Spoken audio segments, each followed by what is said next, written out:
Hi everyone! Si Abner Tulaga na rito para sa panonood natin together ng number 1 daytime soap ng GMA7 at ng buong Pilipinas na din. Ito yung Abot Kamay na Pangarap. At sa araw na ito, nasa episode 322 na tayo ngayon. So as quick recap, panoorin muna natin ang nangyari the previous episode. So ayun na nga, nagkaroon ng photo exhibit si Harris. At nag-propose na rin doon ng wedding si Carlos kay Lynette. Unfortunately, ni-reject ni Lynette ang proposal. Siyempre na bad trip si Moira at inisip rin naman niya na dahil kaya ni-reject ni Lynette si Carlos ay dahil si RJ ang dahilan. Well, kung yun man ang totoo, parang mukha lang siyang tanga. Kasi nanugod na naman siya sa ospital at pinatulan na siya ni Doc Lindon. Yun, pare. Totoo yun. Mabait talaga si Lynette. Pare, alam mo, tigilan mo na muna yung pag-iisip mo. Kasi nangyari na to dati. Nagkagusto ka kay Lynette. Pero ibang pinili niya, si Michael. Naging sila ni Michael? Oo. Pero mas masakit ang nangyari kay Michael. Kasi tinanggap ni Lynette ang proposal ni Michael eh. Pagkatapos, pagkaraan ng ilang araw, ayun, tsaka siya nag-back out. Nag-back out? Bakit? Hindi ko rin alam. Siguro, hindi rin niya siguro mahal si Michael. Or, baka naman mahal din, pero bilang isang kaibigan lang.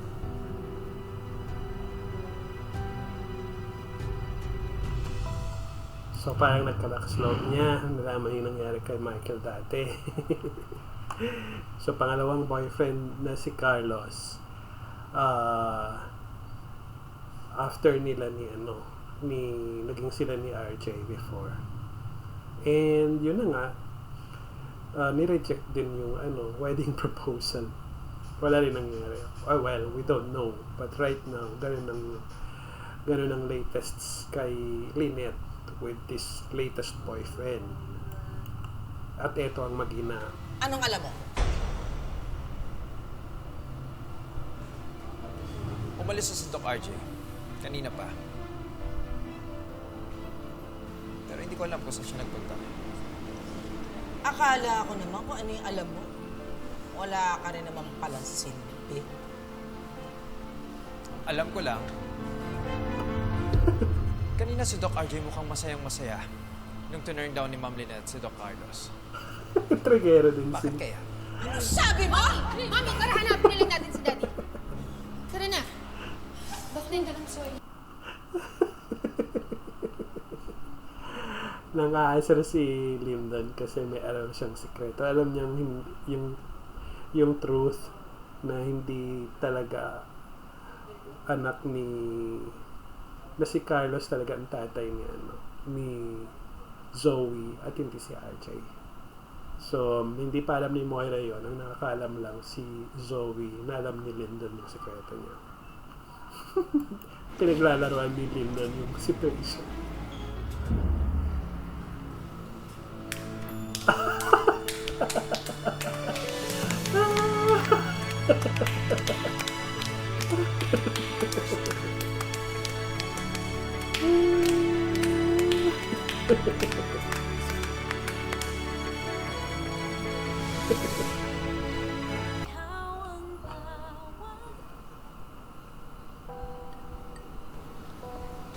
Pare, may tatanong pa ako sa'yo.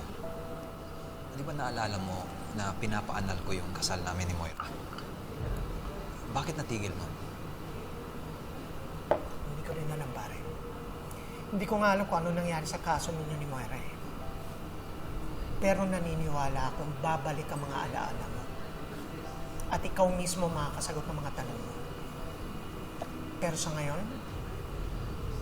hayaan mo na muna si Lynette. Makakagulo ka lang.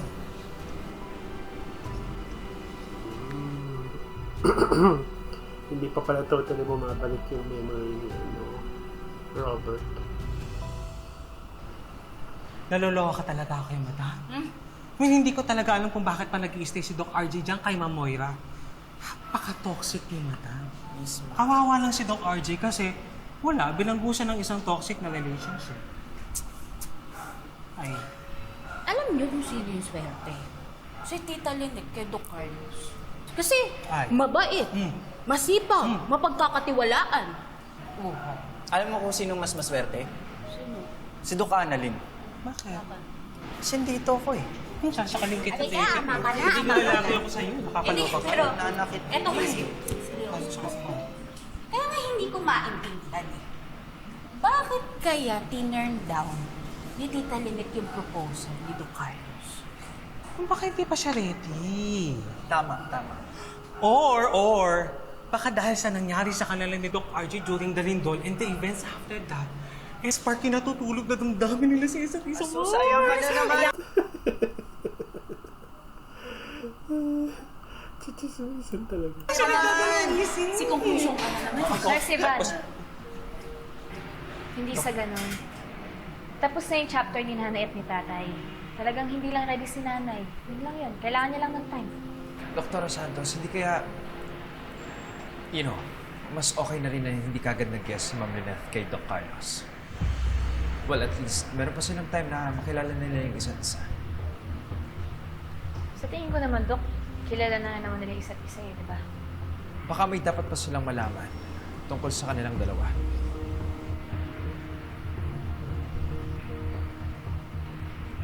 May alam talaga kasi si Doc Lyndon eh.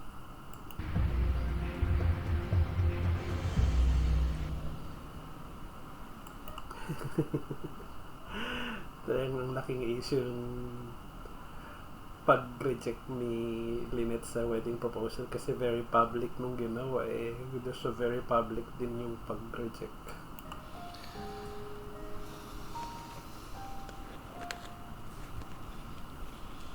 Ganda nitong eksena na to.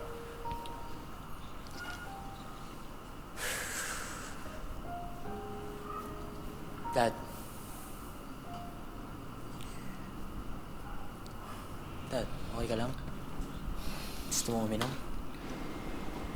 Okay lang ako.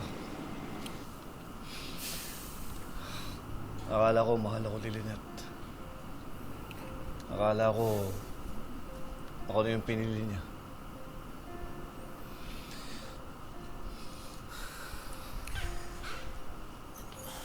Dad, hindi pa naman natin alam anong rason niya eh.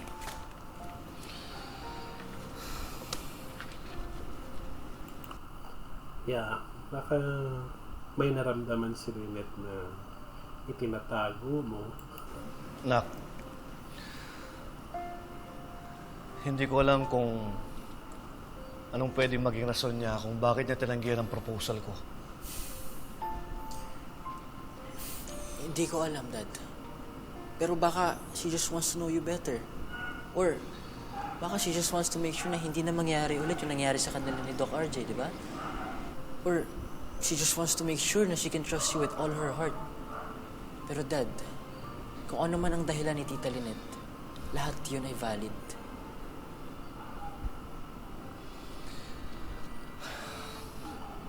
Salamat. Ang bait naman ng batang ito mag-isip. Sana ganyan na ang kabataan.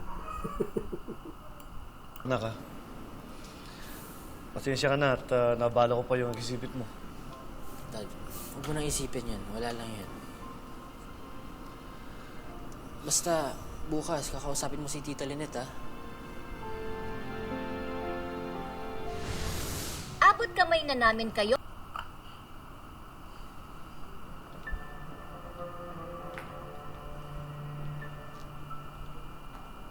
Robert?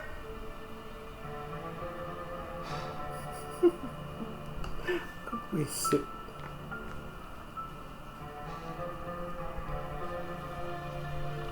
Robert, buti naman naisipan mong umuwi. Pumunta ka ba ng exhibit? Gusto ko lang makita yung pictures na anak ko. Si Annalyn ba talaga? Or si Lynette ang pinuntahan mo doon? Moira, pwede ba? Teka nga! Amoy alak ka! Don't tell me Nag-celebrate ka dahil tinurn down ni Lynette yung proposal ni Carlos? Lahat na may Bakit mo ba ginagawa yun? Eh, ako yung asawa mo! Lahat na may kakabisitan niya. Gagat. Hindi ka ba nahihiya? Ang dami mo agad sinabi. Moira, kaya nga nandito ako. Dahil asawa kita. But you make it so damn hard for me to choose you. May anak tayo. Kaya by default, kailangan kita mahalin. Pero sa bahay na to, daig ko pa ang isang preso na bantay sarado at paulit-ulit na pinaparusahan. Buti nga.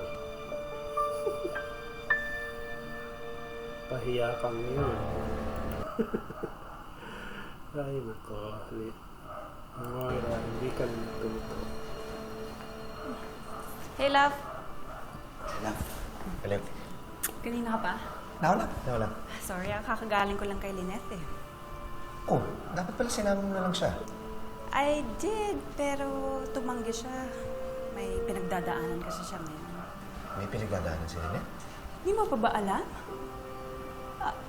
Nag-propose si Doc Carlos sa kanyang kagabi. Ha? Ang ibig mo sabihin, ikakasal si Lynette kay Doc Carlos? Hindi. Hindi. Actually, tinanggahan ni Lynette yung proposal ni Doc Carlos.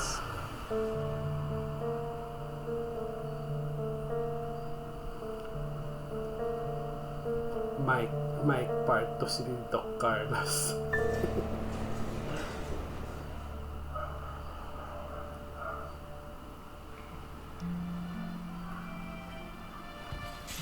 Pinuntahan agad, sulsulerong palaka. Doc Carlos! Doc Carlos! Oh, Michael. Doc, nabalita ko kayo nangyari sa inyo kagabi. Ano, pare, ayoko nang pag-usapan niyo. Doc, alam ko yung nararamdaman mo. Nag-propose din ako kay Lynette dati. Tinanggap niya. Pero, hindi lang umabot sa kasal namin. Alam mo, pare, walang kinalaman yung kwento namin sa kwento niyo. Doc, hindi mo naiintindihan eh. Kung ano nangyayari sa iyo ngayon, yan din ang nangyayari sa akin dati. And that's all because of RJ. Tingin ko may gusto pa rin si Lynette kay RJ. Sulsulerong palaka. Walang kinalaman si RJ. Kung wala kang nasasabihin, may gagawin pa ako. Doc, ano walang kinalaman si RJ? Sulsul, ba't ka nanunulsul? Anong point ng panunulsul ng Mike? Nangiintriga ka lang. Hanggat nandyan si RJ, hindi matutuloy ang kasal ninyo. Sigurado ako mahal niya pa rin si RJ. Michael, Buti nga. Huli ka. Sumusumpala ka. hindi mo alam kung anong sinasabi mo. May rason kung bakit hindi ko tinanggap yung proposal niya. At walang kinalaman si RJ doon o kung sino man. I'm sorry, Lynette. Hindi ako nag-iisip. Pwede ba? Huwag mo nang uulitin yan. Kaibigan kita. Tatay-tatayan ka ni Annalyn. Kaya pwede ba? Huwag mo na kaming guluhin. Sorry, Doc. Pasensya na, Lynette. Sorry, excuse me. Pahiya siya. Pahiya siya kasi sa kailamero eh. Tuloy. Lynette, pasensya na kay Michael. Hindi ako naniniwala sa kanya. Alis na ako. Carlos, gusto ko lang mag-sorry sa nangyari kagabi. I'm sorry kung napahiya kita, pero hindi yun ang intensyon ko. Okay lang yun. Wala tayong magagawa, nangyari na eh. Carlos, ayokong maging unfair sa'yo. At lalong ayokong maging unfair sa sarili ko. Nabigla ako sa ginawa mo kahapon kasi hindi ako handa. Totoo yung sinabi sa'yo ni Michael. Nag-back out ako sa kanya kasi napilitan lang ako mag-oo. Yun naman pala eh. Na hindi lang niya nahindian. At yun ang ayokong mangyari sa'yo. Ang gusto ko kung magpapakasal ako, yung handang-handa na ako. Yung alam kong sigurado na ako. At gusto ko yung mapapangasawa ko, yung mapapakasalan ko. Kilalang kilala ko na. Carlos, niloko na ako ni RJ noon. Ayoko nang maloko pa. Ayoko na mangyari yun. Sana naiintindihan mo ako. Sana sabihin ni Carlos yung totoo.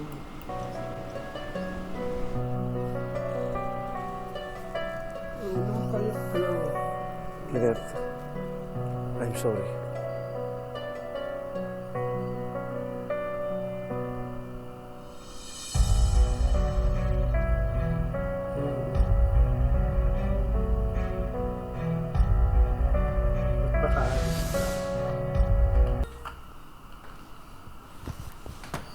Doc Carlos, can we talk?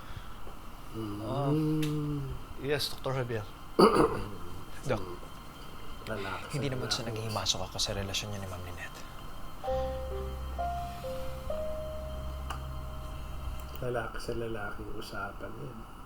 But I think, kaya hindi niya tinanggap yung proposal mo sa kanya dahil meron siyang nararamdaman na meron kang tinatago sa kanya.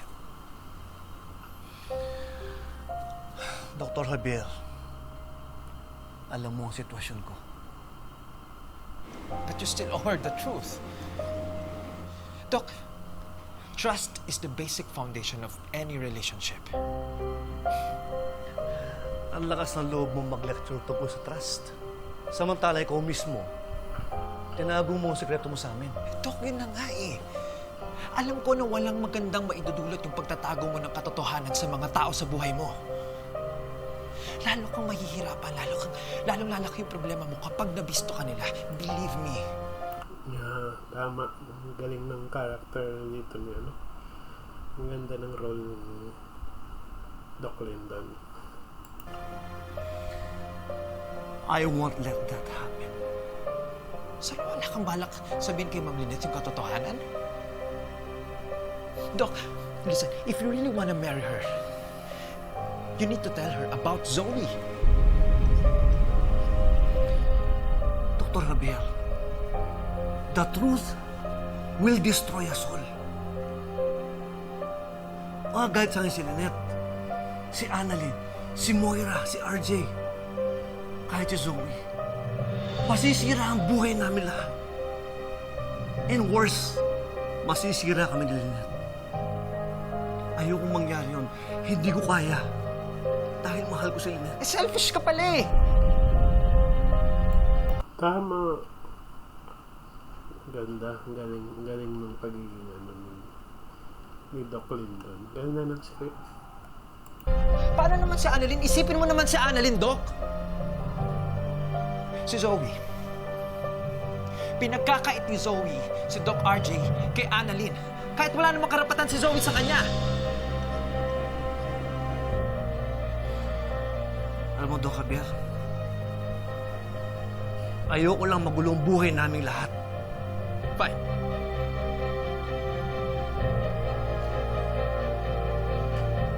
Kung hindi mo sasabihin yung katotohanan, ako ang magsasabi. Ow! Wow! Wow! Another palakpak dyan. Napalakpakan na siya kanina. This one coming from me.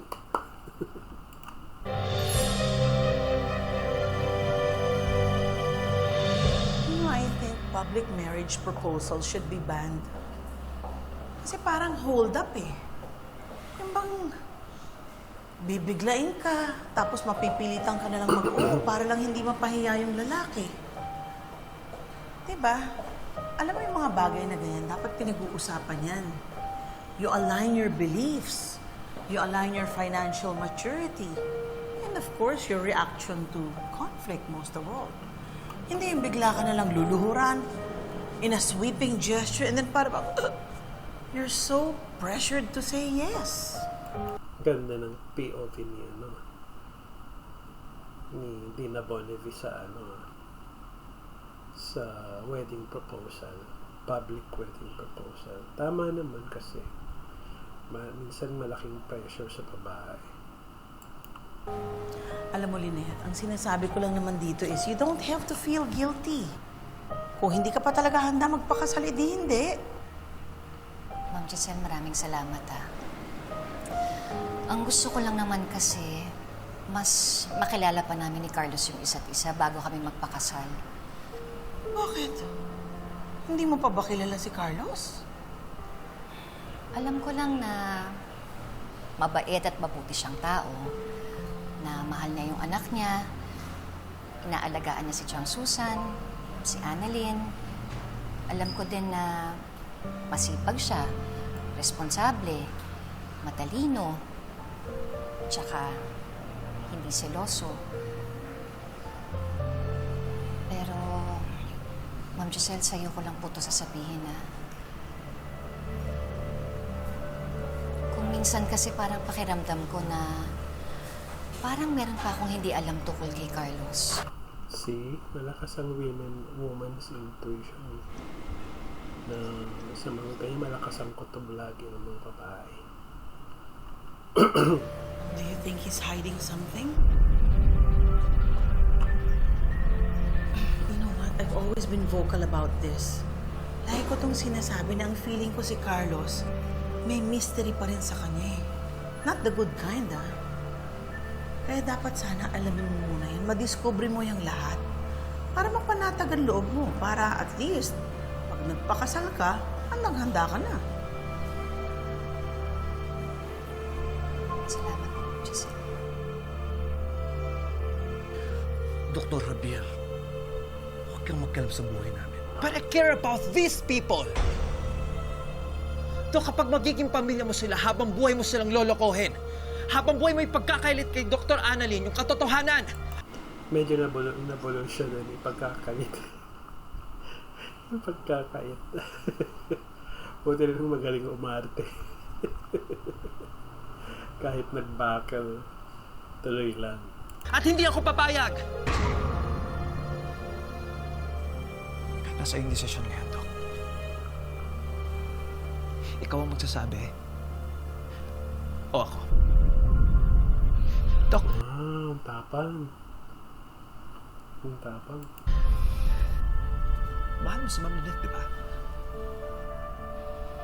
Kaya mo siyang lukuhin habang buhay. Ganon? Dr. Javier, bigyan mo ako ng panahon. Dahil mahirap ang pinapagawa mo. Mas mahihirapan ka kung papatagalin mo.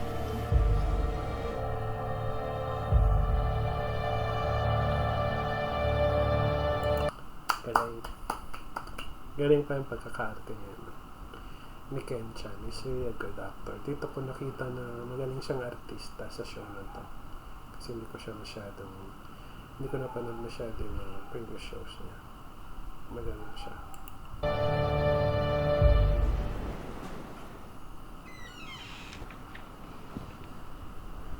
Ah, Lynette.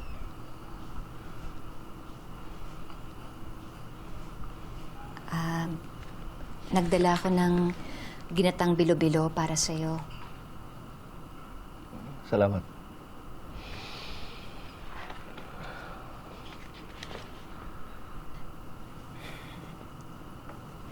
Alam mo ba na paborito namin yan ni Annalyn? Nung bata pa ako, sinubukan kong magluto niyan. Pero napaso ako. Tapos napagalitan ako ng tatay ko. Pero dahil dun sa nangyaring yun, na-challenge ako na matutong magluto. Alam mo ba, nung no read, no write pa ako, ang hanap buhay ko noon, nagbebenta ako ng mga ulam. Nilalako ko yun kung saan-saan. Ganda ng kwento. Ganda ng kwento ni Lynette. Naglako ka? Hindi ko alam yun. Pangarap ko din maging cook noon. Actually, marami akong pangarap sa buhay. Gusto ko kasing mabigyan ng magandang kinabukasan si Annalyn. Lynette, bakit mo sinasabi lahat sa akin to? Gusto ko makilala mo. Carlos, kasi gusto ko na mas makilala mo pa ako ng mabuti. Kaya kung meron kang gustong tanungin mo lang sa akin, sasagutin kita. At sana, ganun ka din sa akin. Kung meron kang gustong sabihin, kahit ano pa yan, kahit mababaw, malalim, kahit na ano, handa ako makinig para sa'yo. Ang ganda ng script. Ang galing ng writers tong show. Ang ganda, ang galing.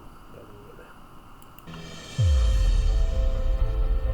Gusto ko sana na maging safe space natin yung isa't isa. Carlos, ayoko sana na meron tayong tinatago sa isa't isa.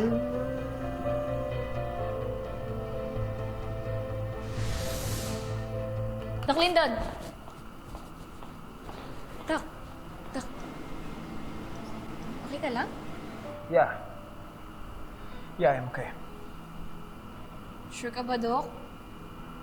Kung may gusto kong pag-usapan, nandito lang ako Di ba yung sabi nila sa therapy? Yeah. I know. Doc, gusto ko maging ready ka. Ready? Saan? Dahil malapit mo nang malaman yung...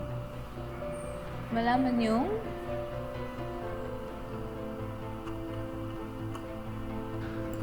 Oo. Ay, kaka-suspense. Gusto sabihin ni Linda na malapit mo nang malaman yung pasabog na manggagaling kay tungkol sa totoong tatay. Tungkol kay Carlos at kay Zoe.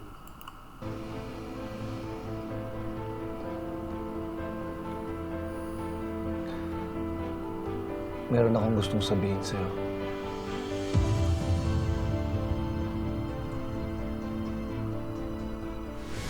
Please, promise me. Choose. Ay, Diyos ko. Ano kaya? Masasabi kaya ito bukas? Tingnan natin. Os, piliin mo ang pamilya mo. Araw-araw pinipili kita.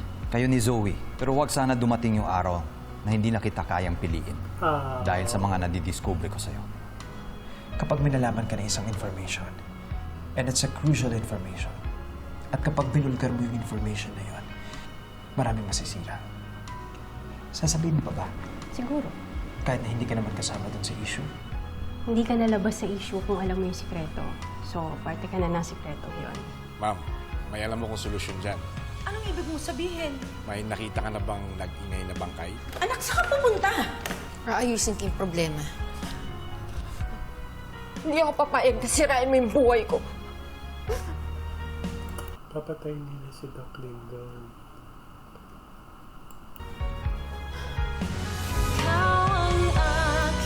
Malamang patayin nila si Doc Lyndon. So, yun lang. This is a very interesting cliffhanger kung sasabihin ba o hindi. At kung papatayin ba si Lyndon para patuloy na maitago ang sikreto. Abangan natin ang susunod na kabanata. But for now, please don't fail to subscribe kasi natutuwa ako because since yesterday hanggang up to this time, meron ako 5 subscribers na hindi ko alam coming from where. But nakakatuwa dahil dumadami na tayo na nakasubscribe dito sa ating channel. So again, just remember our channel name, Pan North TV, hindi pa South, hindi pa West, hindi pa East. Pan North TV. Bye!